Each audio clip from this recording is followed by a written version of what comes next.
ভিতরেই মজুদ ত্রাণের ট্রিপল কম্বল। এগরার পানিপারুল মুক্তেশ্বর হাই স্কুলে মজুদ সরকারি ত্রাণ।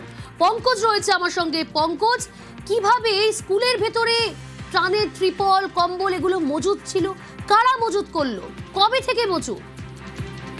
এখন যেখানে স্থানীয় সূত্রে অভিযোগ করছে যে এই পানিপারুল মুক্তেশ্বর উচ্চতর বিদ্যালয়ের কিন্তু প্রধান শিক্ষক রয়েছে প্রাক্তন, অর্থাৎ তৃণমূল কংগ্রেসের প্রাক্তন বিধায়ক তিনি ছিলেন। সেই তৃণমূল কংগ্রেসের থাকাকালীন কিন্তু সেখানে মজুদ করেছে বলে এমনটাই কিন্তু অভিযোগ করছে।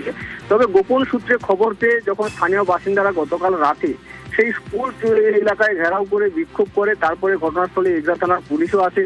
যখন সেই ল্যাবরেটরি রুম খোলা হয় তখনই কিন্তু দেখা যায় যে 5,000 মতন ত্রিপল রয়েছে, এছাড়াও রয়েছে পার্টির ব্যানার, এছাড়াও কম্বল।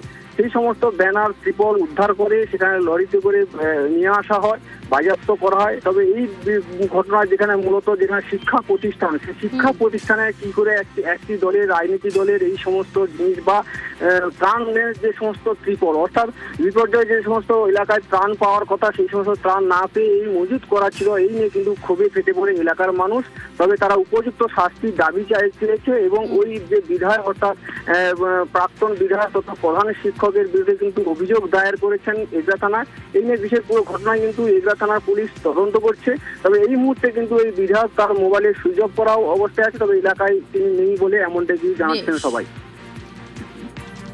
পানিপারুল মুক্তেশ্বর উচ্চ বিদ্যালয়ের ল্যাবরেটরি রুম এবং লাইব্রেরি রুম যেটা নতুন হয়েছে, সেখান থেকে 3 গাড়ি পলিথিন, ত্রিপল এবং বিভিন্ন সামগ্রী, ত্রাণ সামগ্রী, তাছাড়াও মদের বোতল, তৃণমূলের পতাকা, ধানের বস্তা, 1 গাড়ির মতন ধানের বস্তা আমরা আজকে পেলাম। সত্যি দুর্ভাগ্যের বিষয়। এবং যে সকল মানুষেরা এই প্রতিষ্ঠানটিকে আজকে এই জায়গায় পৌঁছে দিলেন, তাদের যেন কঠোর থেকে কঠোরতম শাস্তি হয় এবং আইনানুগভাবে ব্যবস্থা নেওয়া হয়।